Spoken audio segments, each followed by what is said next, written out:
Okay. Morning, people watching in the future. Um, there have been adventures. Have you Always. had adventures, Naomi? I've Every had. damn day. Because you can call anything an adventure, right? There have been lots of ask adventures for me. That's awesome. Yeah. I'm Do trying tell. to move. Hmm. Well, do tell. So, oh, my computer does a thing I didn't know it did. I'm so excited. I've got the Zoom right here, and I've got my document right here. Ooh, I so you feel can all see. fancy. Um, hmm. Yeah, for those of you who don't know, Lila started writing them down because if you've heard her speak in the past, when she clears stuff, it goes away. When it happens, it's just a done deal. And so, boop, gone. There's no more focus on it. So, started writing it so we can talk about it. So, Because yeah. Naomi asked me to. I've been asking random strangers what they do. Oh, Yeah. so talk. Um, so I saw this lady's email address when I was making her library card. I am a librarian by day, to those of you who don't know, and sometimes by afternoon and evening as well. Um, depends on the day. And her email address was not like a Gmail or a Hotmail or a school email address because we have, the email addresses in our city is at of90.net. So I was like, what do you do? Like, what's your business? And she told me she goes, how do you know I have a business? You I don't have was a. like, your email address is abnormal. And she said, oh, I thought the computer told you. No, it's not that smart. But long story less long, that was actually her work email address. She's a teacher in a different district, and their email addresses don't end in .edu. Oh, But she's a Javita rep. Javita is, oh. yeah, the mushroom coffee. Mm-hmm. And I have a friend who lives in California who's a Javita rep who's telling me about this woman that lives in O'Fallon, Illinois, and you have to meet her, Lila. Shut the front door. I was like, hey, do you know Stella Aravelo? And she was like, I think I do. Is she amazing and has a really sweet heart and a gorgeous personality? And I was like, that's Stella. And she was like, oh my gosh, we should be Facebook friends. So that happened. I met a lawyer who is now going to be handling child support. There's an adventure. Because I was like, hey, what do you do? And she was like, I own a nonprofit law firm. And I was like, really? We should talk. Yeah.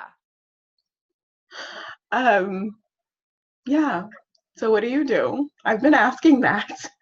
I like it. Well, and it's so funny that you talk about that with the networking that I do locally. That question comes up a lot for me. So I don't really think of that as asking because it's become, I don't want to say a habit because to me a habit's kind of an unconscious thing we do, but it's become a norm. And so to hear you say that, it's like, okay, so how can, yes, am I doing that already? And how can I be more purposeful and intentional with it in those moments where I'm not? Because you get interesting stories. And, you know, I'm not at a networking event. I'm just being curious about humans. Right. Your email address is weird. What do you do? Yeah. So Um, you know my friend or Darlene, right? say that again. You know my friend Darlene. I've connected you with her. Yeah. Yeah. So she had set a goal I think it was 1,200 people. She wanted to meet 1,200 new people in the course of a year, I think is what she did. So like 100 new people a month kind of thing. And so she would talk to random strangers, whether it was who she was sitting next to on the plane, whether it was somebody who caught her eye on the street, you know, that kind of thing. And she would go up and start talking to them and ask them about themselves. And when you do something like that, wow, you've got this weird random email. What do you do? One, it does open up your world because you never know who you're going to meet. You might meet the friend of a friend from somebody from California. Who the hell could have predicted that? Well, you, but you know, most people wouldn't. I mean, it's one of those. It's such a small world thing, but it also, I think, A, gets us out of our head. B, takes us on an adventure. It connects us with more people, but I think it also starts to connect us with creating that smaller world and that concept of that and connecting. And who do you know? Who do I know? Who do I need to connect you with? Who, oh my gosh, that sounds so great. And you make their day. Yeah. Simple. You make their day. And you make your own day. Well, right? My lovely new client owns a nonprofit. And I met a woman last week who does development for nonprofits.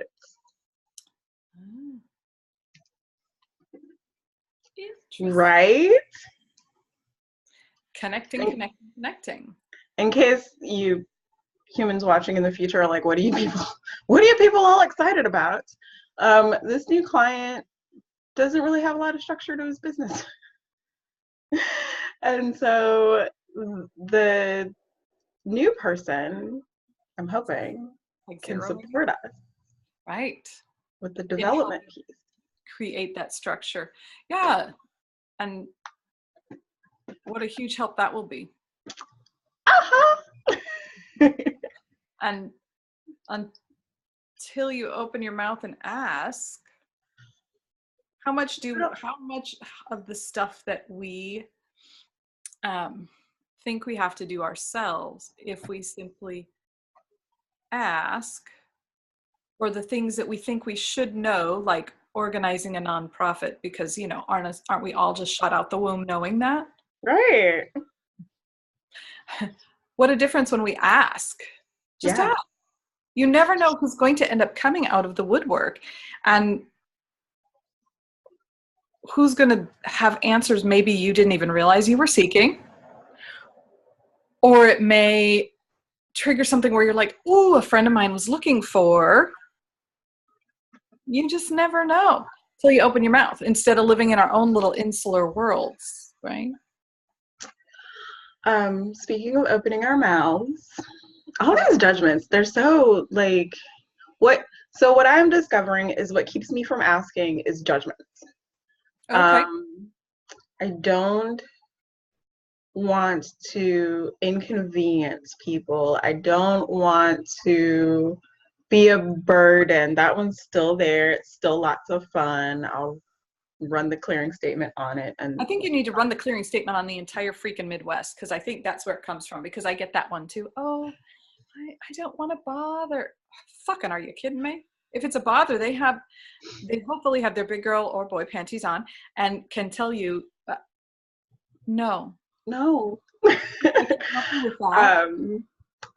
And so my little King Lee's bestie plays trumpets and King Lee plays trombone, and there's a trombone that lives in my house now.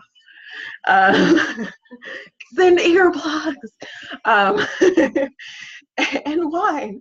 But so they have that an ask? Send wine. Yes, that is an ask. Send wine. And they have different practice days. So trumpets practice on Monday, Wednesday, Friday. Trombones practice on Tuesday, Thursday, Friday. And Lee on Friday carries his trombone and snacks that he gets from school. I say snacks and it sounds like, oh, he's got like some graham cracker. No, this bag was heavy. Like I picked it up and was like, what on earth? And it's not really a long walk, but it's a long walk for a 10-year-old who is basically a couch potato. So he's got all those things, the trombone, the snacks, and his backpack after school. And he's walking like He needs a Sherpa. he does like a quarter of a mile, I think, with it, which isn't a really long way. No. Um but he like cried on the way there last week and I was like, oh, and his brother left him. It was all kinds of, I'm so sorry, baby. So it's like, Friday, you're gonna have extra things to carry. How do we work this out? Well, his bestie's mom doesn't like getting up in the morning and schlepping extra children with her to drop the other 10-year-old off at band. And I was like, hey, if I do Friday morning drop off, will you do pickup? Like, just bring the kid to me. And she was like, oh yeah, bring him to you at the library. Sure, no problem. Oh, sweet. Easy peasy. Yeah. Solves problems. And I think that's the thing is sometimes, oh, I don't want to be a bother. And we forget that this might solve a problem for someone else too. Because you just solved her problem of, I don't like doing the drop-offs in the morning. I don't like the morning. It's a Friday morning. I don't want to. All these extra children, extra early, going places with them. Mm-hmm. My coworkers are ordering lunch, and there's I'm gonna say this. Like, this is me getting out of my comfort zone because do I think people might judge me? It'll be all right. I'm willing to receive judgments. So on some Saturdays, we have a crew of like friends. Like my coworkers are all friendly, but some of us hang out together outside of work. Mm-hmm. And they will get together and they will order lunch. Lila ordering lunch looks like this. Hey, do you want lunch? I'm going to order from Panera. Hey, I'm going to order from Panera. Do you want something? To like all 12 people that are working. Them ordering lunch looks like, hey, we're having lunch delivered at 11, so that's when I'm going to take my break. Where'd you order lunch from? I might want something.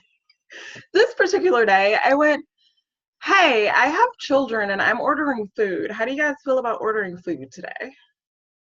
And we ordered food. And it was Chinese food and it was really good. And everybody was happy. And I ended up not paying for it because one of my coworkers was like, oh, don't worry about it. You're baking me a cake. And I was like, Sweet. I'll make your cake in exchange for some Chinese food. Anybody listening, you heard me say it. I'll bake your cake if you order me some Chinese food. It's Chinese food. Good Chinese.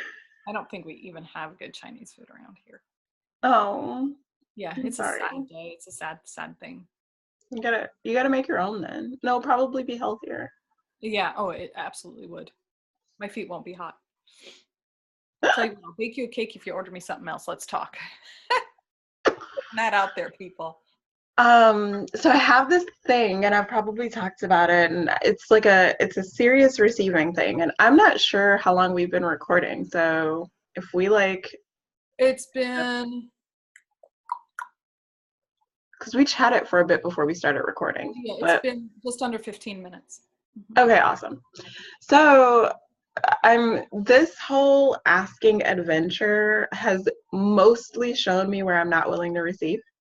So much fun. And I don't know if I talked about this. You can tell me if I did, and then I'll condense it. But did I talk about people sending me tithes and people sending me medicines in the mail?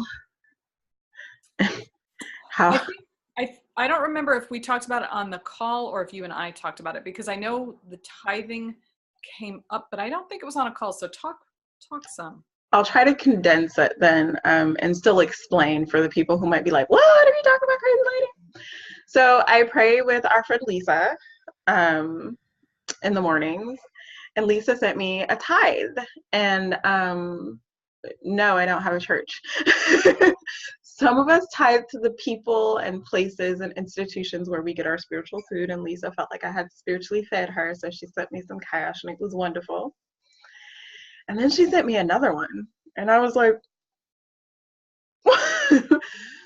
this is too much money. Like, So one was good, two was not. it was the amount. Like the second amount was 10 times the first amount. And I was like, Mm-hmm. the first amount, I was like, oh my gosh, thanks, you're amazing. The second time, I was like, did you mean to do that? Were you drunk? Were you asleep? Did you Did you accidentally hit hit the a right second? button? Were you Oh, drunk? How much Prosecco did you and Kim have? right? And so that was really, I mean, I will, so I am not tithing at the moment because I am getting really good with the vibration of having money. So 10% of everything that I touch goes into the Lila Has Money Fund. It does a bunch of things. It's really amazing. I can't say I don't have money anymore. It's a lie. It's an absolute lie. I have some. Good. Even when it was $1 in my wallet, though, I still couldn't say I don't have money because I had some. It's not money that I touch. It's just money that is like Abraham Hicks's $100 bill that you put in your pocket and you spend all day long as you're walking around. It's just wealthy Lila vibration. Um, but it's just become a habit. Like the second money arrives in my life, I get that text message from PayPal, I go and transfer some cash. This time I was like, wait, what? That's should I? Is that real? It took me about 4 hours to transfer that 10%. I was just like, okay, that was really interesting to notice. Mm-hmm. Um, my friend sent me a picture of a label for some medicine and asked me if I thought Lucas would benefit from it. Mm-hmm. I said, yeah, probably, sure. And she said, okay, because I got it for her, but I'm going to put it in the mail to you. And I was like, oh, great, thanks. Waiting for her to tell me how much it is so I can send her the money. No, just sending you things in the mail. Mm-hmm. Thanks. Mm-hmm. Why is it okay for me to receive, this amount of tithing? Not okay for me to receive this amount? So, are you actually asking or are you contemplating that? That was the adventure, but if they have answers, I'm listening. So, the tires, the car, the free place to live, you asked for those things. So you have an expectation and a knowing that the universe will deliver those things you ask. True? You know that, right? True. Okay, now you're checking to see, do I? I did, didn't I? Yes. Yes, you did. Um, you didn't ask for the medicine. You didn't ask for the tithe. I kind of asked for the tithe. Okay. I kind of asked for the medicine. So we've been praying this prayer for unexpected income. Okay. So I was asking for unexpected income. Okay. I received unexpected income. Mm-hmm.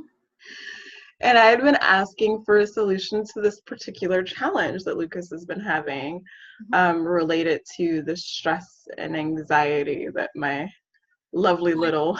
Side conversation later. Bear was wondering how you and he were doing. So remind me that we're going to Okay. talk. Okay, cool.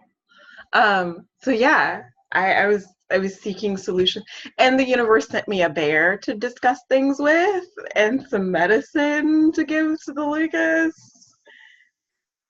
Okay, so you did ask for those things. They weren't Yeah. unexpected, because that was my curiosity. It sounded like those were unexpected, hadn't asked for, therefore. So if they are things you asked for, what makes them different? Right. Um, so I wonder if it's a worthiness thing. I know that there are definitely some um, judgments and some projections involved. So so Um, so help me understand. um, Does- it's How much is a okay. car? How much is a free car worth? $1,600. That one. Did the medicine cost more than that? No, I So know. you're worthy to get a $1,600 car, but there's worthiness things around medicine? I think it was the the larger tithe that I feel like there was worthy. It wasn't more than $1,600, but um, I think that that one has like a worthiness component and a Okay. year's rent. But I feel like that person owed me, Mm. so that's different That's too. that's probably another topic for another day. Yeah, Actually, that would be a great topic. he's always a great topic. But yeah, the medicine was under $1,600. It was under a year's rent. The tithe was under $1,600. It was under a year's rent. But that was definitely like, this is too much. The medicine piece, there was some, I already, I know my friend's financial situation, but I also know that she's really generous. I'm really generous. We give to each other all of the time. That was more of me noticing that there's some chatter in the back of my mind about it. But the Okay. tithe thing was legit like, Uncomfortable. is this real? Do I keep this? Did you hit the wrong button and I need to send you some money back? Like, Did you let's talk about this. accidentally double tap that zero? Right? This was 10 times. Yeah. So, and that is, there is something about, I am buying a new car, and so I am paying this car forward, Mm. that has a different energy than I am giving you cash. Hmm. And that is probably, oh, so I have some definitions of cash that could probably be destroyed and uncreated. Okay. Um, but yeah, that's probably the largest cash gift that I have received.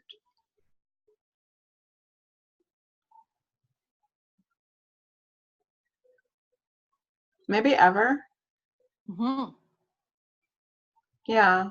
How cool is that? Does that mean your capacity to receive is expanding? I think so.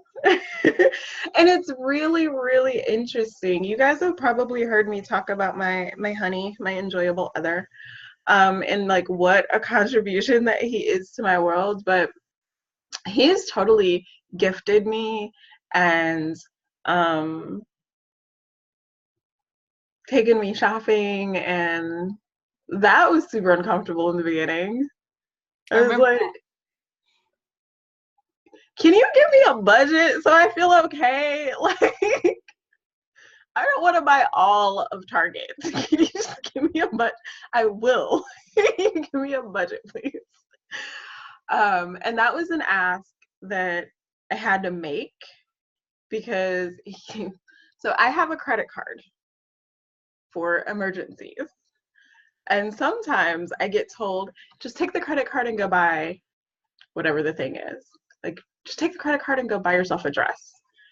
And so I was like, I have a budget. He was like, are you going to spend $3,000? I was like, I can.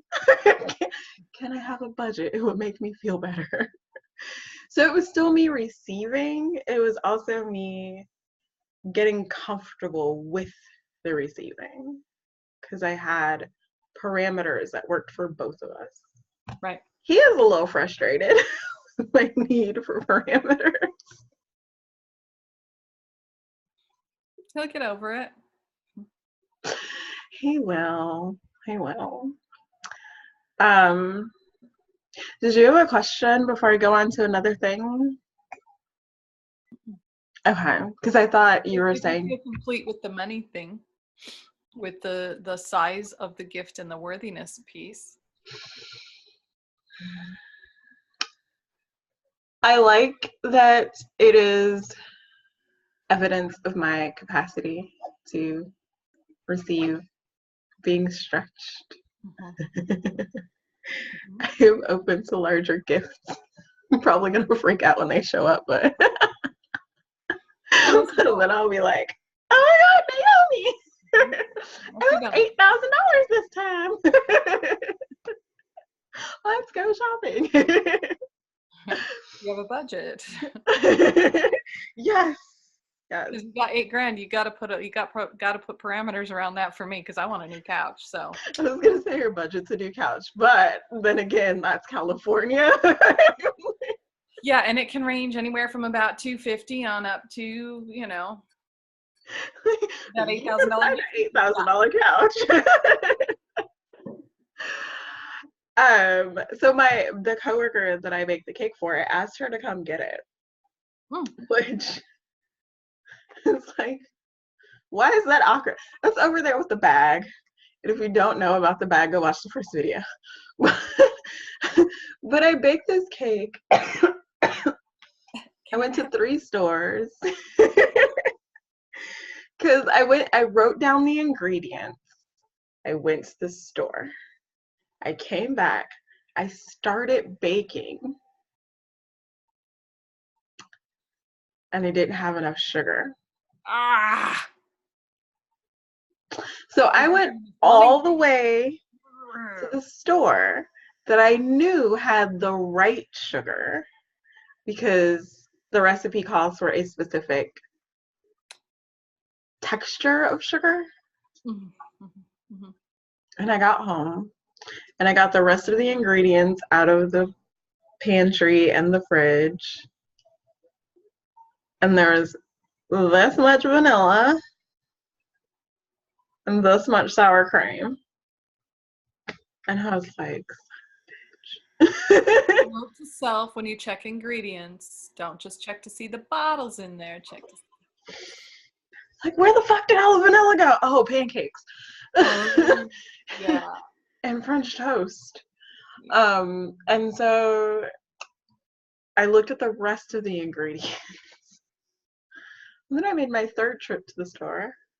And I came home, baked a cake, cleaned my kitchen, and the cake has to cool forever, or you'll end up with a glaze instead of frosting. And the glaze will be everywhere, as I learned Labor Day weekend when I baked this cake. Yeah. Buttermilk. So I got say that again. That buttermilk recipe I gave you, the buttermilk chocolate sheet cake, same thing. Don't let it cool all the way, but let it cool some. Or you just have chocolate syrup everywhere, is what it looks like. Is the frosting melts. There was frosting in my kitchen like the week of Labor Day because I didn't get it all up that day because I had to work. But I called her and I said, "Hey, could you swing by on your way home and get your cake?" And she was like, "Oh, just bring it to me tomorrow." And I was like, "Okay, fine." And then I realized I still had to leave the house because I needed medicine. So I put the frosting in a different container. I put the cake still warm in the cake pan. And I dropped them off to her. Picked up my books. Went to the store, got my medicine, and came home and cleaned my kitchen and tucked, and all was well in my world. But that was huge because I have these judgments about how things are supposed to be, how I am supposed to be, and how I am supposed to behave. And that was like all out of character for me in all kinds of ways. So I'm excited. So say more about that. How, because that was like a really fast wrap up, and I'm not putting all the pieces together. I don't ask if I tell you I'm gonna bring you a cake at work on your birthday weekend, I'm gonna bring you a cake at work on your birthday weekend. I'm not gonna ask you to come get it. I should take it because I said that I would take it. Okay, and that's fair. Mm-hmm. Yeah. And instead I was like, you know what? Can you come get this thing? I'm sick of leaving my house. Oh crap, I gotta leave my house somewhere. Okay. So it was I've already said I'm going to do this, but you know what? This would work better for me, so I'm going to ask. It was that Mm-hmm. that dichotomy, that piece that was at first. Hmm. Yeah, things are supposed to be this way. I am Okay. supposed to take the thing because I said I was gonna take the thing. And so the committee chimes in a little. Oh yeah, Yeah. they're so useful. The committee. They serve a purpose for us for sure. They do. Um, Back to people giving me things and me being a joyous receiver. Um, my I share Are you able Netflix. to say that without the eye roll? Oz is working on it. Just checking. Because sometimes it feels like, what is wrong with you, lady? Just say thank you. Like, The thing is, we're imprinted, where it's ingrained in us, it's beaten into us growing up often. Not everyone, not everyone has this, but there's often something that's ingrained in us from when we're little that it's the picnic thing. hmm, Um, put your eyebrows down, people. Um, so there. Oh no, not you. You can put yours back up there. So short version. When I was 5-ish, the little boy in my neighborhood had a crush on me, made me a picnic, and brought me the entire contents of his piggy bank, along with more penny candy than my non-candy eating self would ever eat. Like, I probably still have penny candy somewhere around here um, from that picnic 20 some 30 years ago. Anyway, um, and my mom made me give the money back with no explanation.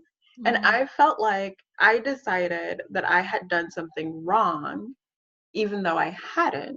uh-huh. And I decided in that moment that it is not okay for people to just give me things. So And I when would people, imagine, especially money, since it was the money she made you give back.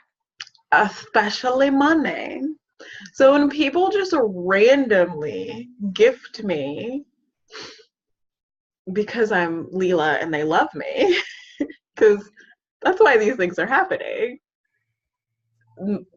5-year-old me is like, we're gonna get in trouble.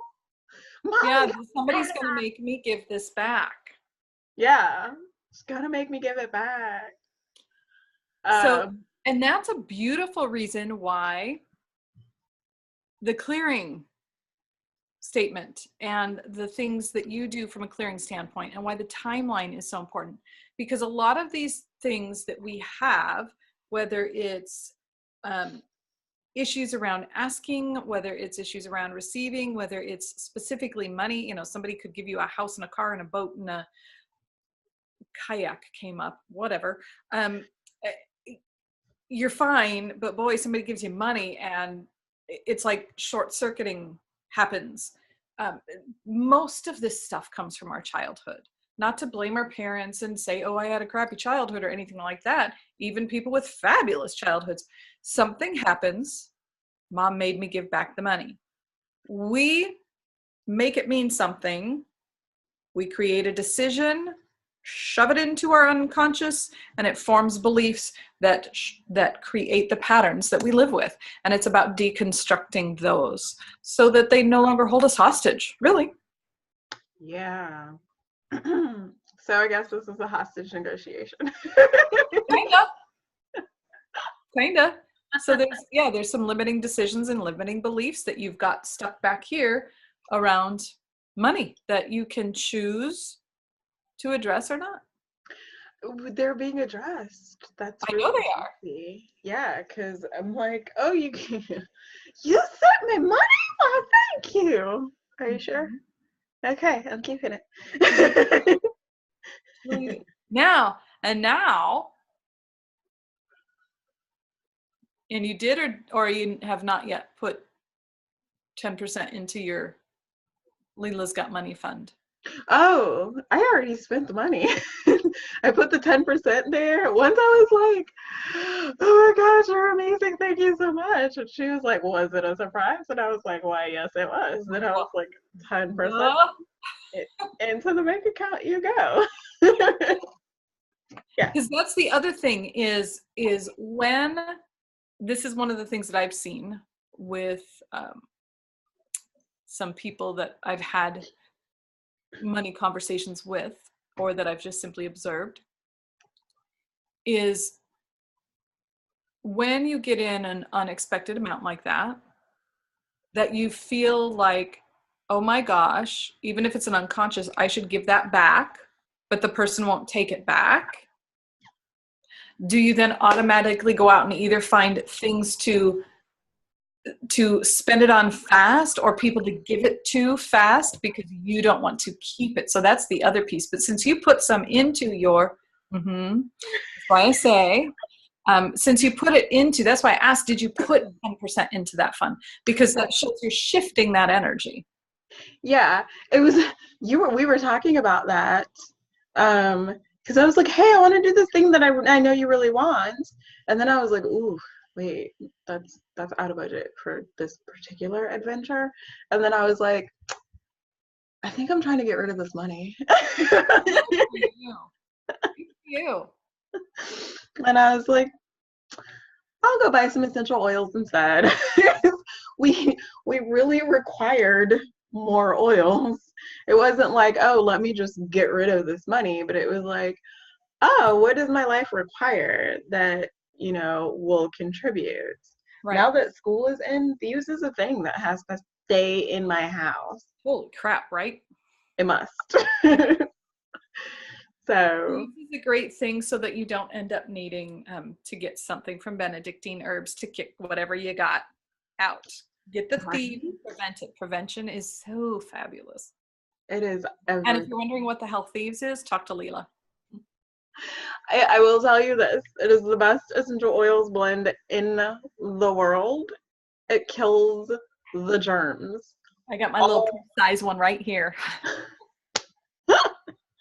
it kills all the germs all the time from all the liquids. I don't. Oh, here's ours. So mine gets a roller top, Yeah. so that we can just roll it right on our feet. Yeah.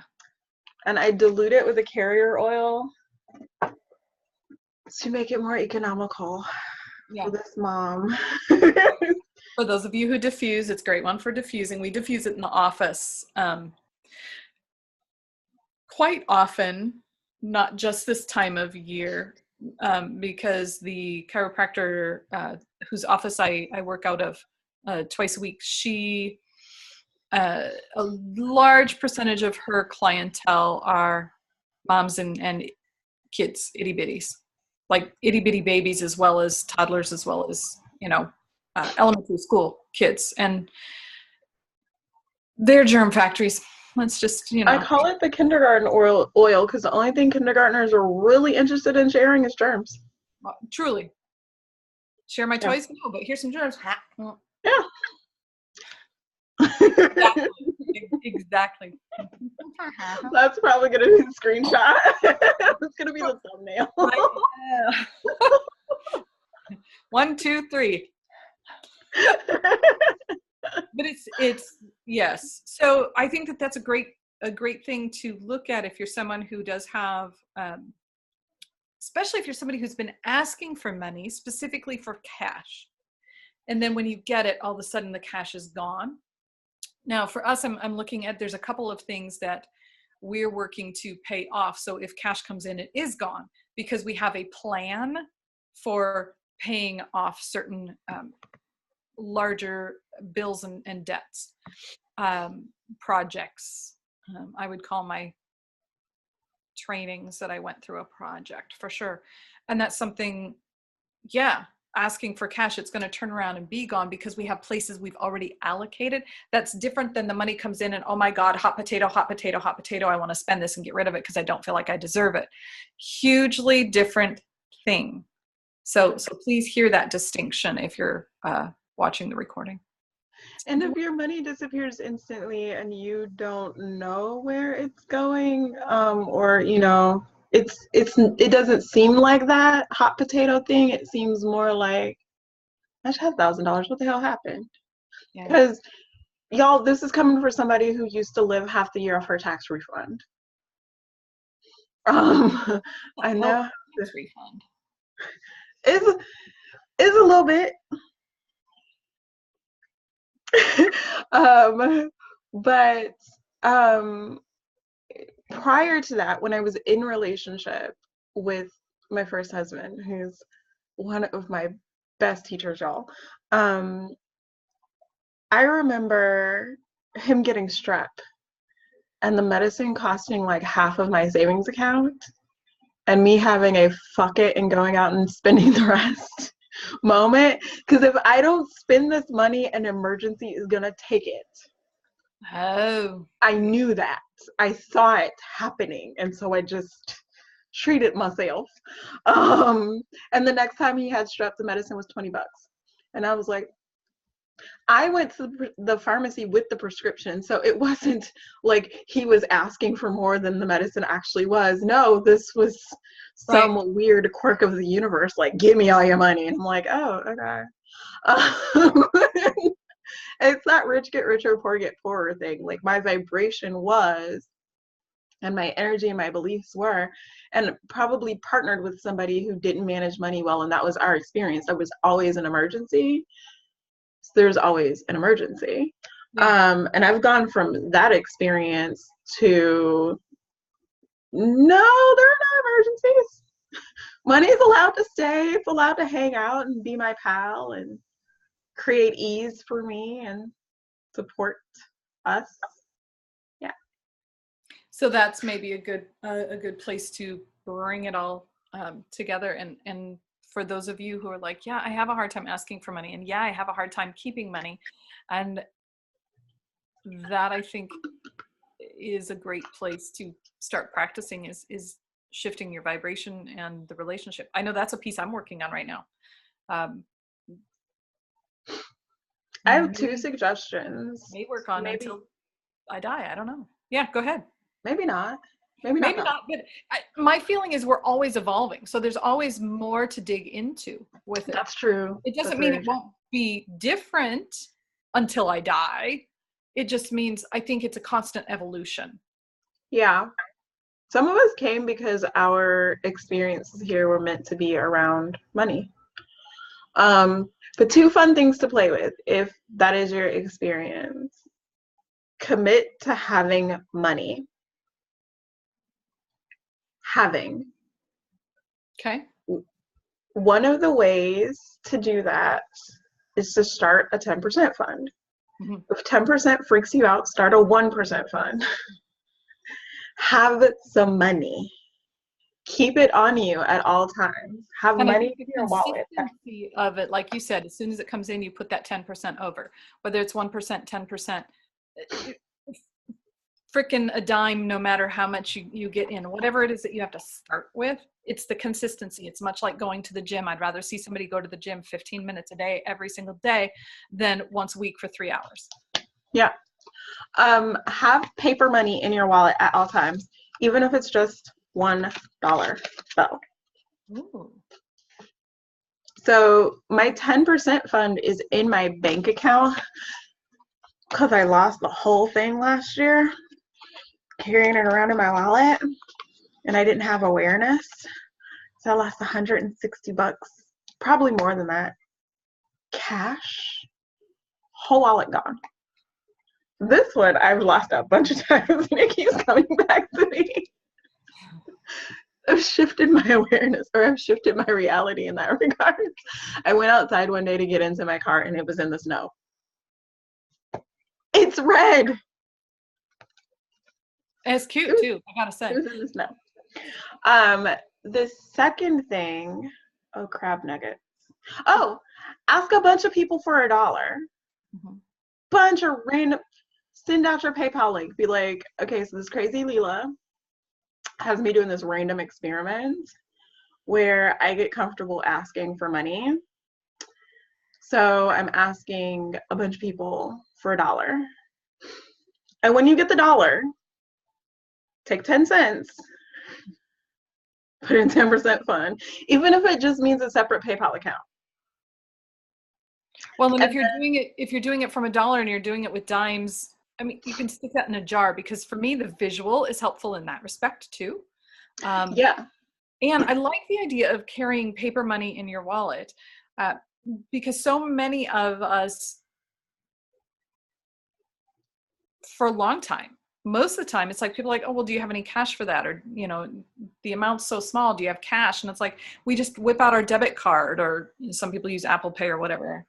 I have a Samsung, so whatever. But it's like invisible. It's almost fake because we just don't have it. We don't carry it. But I like that idea of having that and keeping that, so that you see every time, I do have money. I do have money. I do have money. I do have money. I do have money. If you're at a place where you're like, I don't have any money, great. Yes, now you can't say that because you have $1. you have $1 in your wallet at all times. Yeah. Sarah Prout, this commercial is not sponsored.